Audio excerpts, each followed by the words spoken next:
Hello বন্ধুরা, আমার এক নতুন ভিডিওতে স্বাগতম।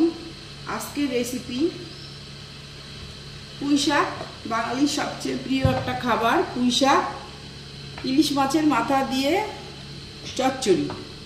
তো চলুন দেখিয়ে দিই এই রেসিপি বানাতে কি কি লাগে। আমার রান্নাটি যদি আপনাদের ভালো লাগে তো প্লিজ লাইক, কমেন্ট, শেয়ার আর সাবস্ক্রাইব অবশ্যই করতে ভুলবেন না। তো চলুন এবার রান্নাটা শুরু করি।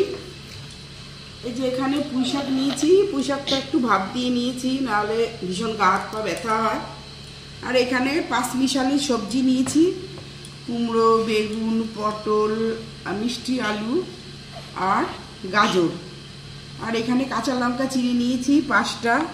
আর এই যে ইলিশ মাছের মাথা, এই যে ইলিশ মাছের মাথা, আর এই যে জিরে বাটা, লঙ্কা বাটা। চলুন এবার কড়াইটা বসিয়ে দিই।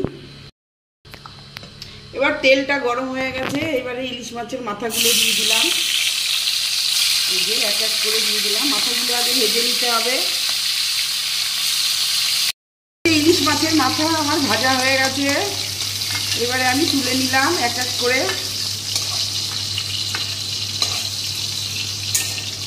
এই যে এটা হয়ে গেছে।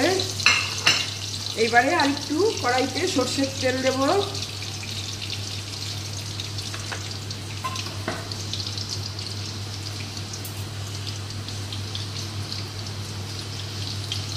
এই যে 5 ফোড়ন আর শুকনো লঙ্কা দেবো তেলে।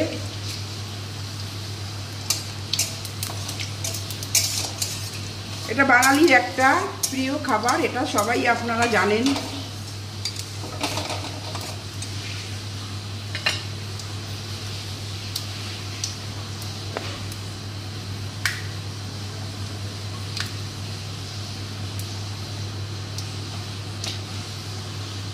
এই যে এবারে ফোড়নটা লাল হয়ে গেছে, সবজিগুলো দিয়ে দিলাম।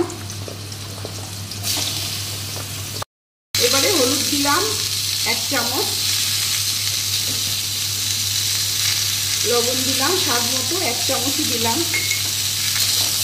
এই সবজিটা ভালো করে ভেজে নেব।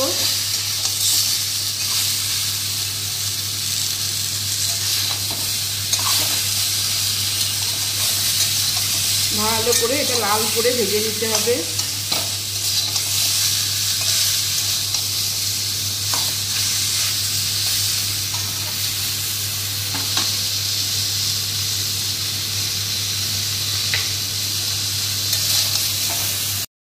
এবারে জিরে বাটা, ধনে বাটা আর কাঁচা লঙ্কা 5টা দিয়ে দিলাম। এবারে মশলাটা এর সাথে ভাজা ভাজা হবে।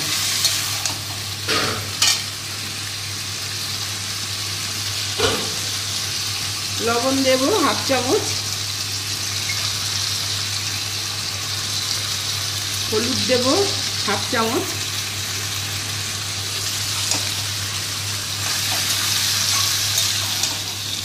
এবার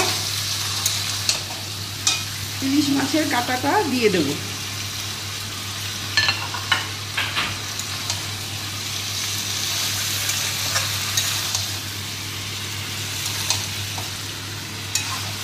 এবারে এইভাবে নেড়ে চেড়ে তারপরে জল দিয়ে দেবো।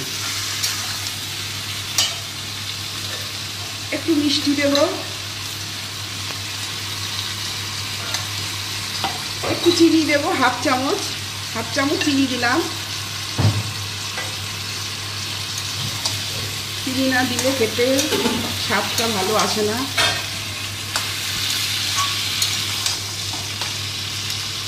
এই যে এবার এটা মশলাটা কষিয়ে জল দিয়ে দেবো।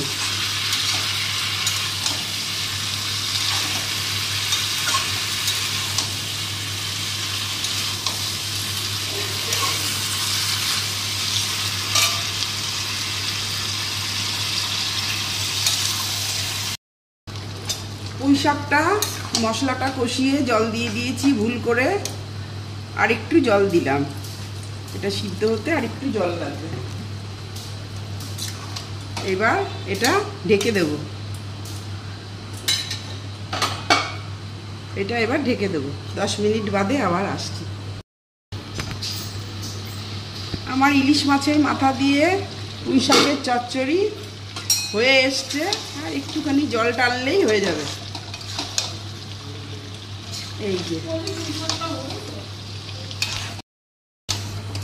এই যে আমার পুঁই শাক ইলিশ মাছের মাথা দিয়ে রান্না রেডি। এবার আমি তুলে নিলাম।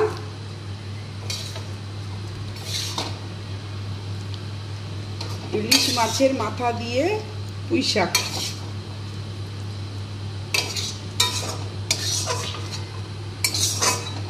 হয়ে গেছে।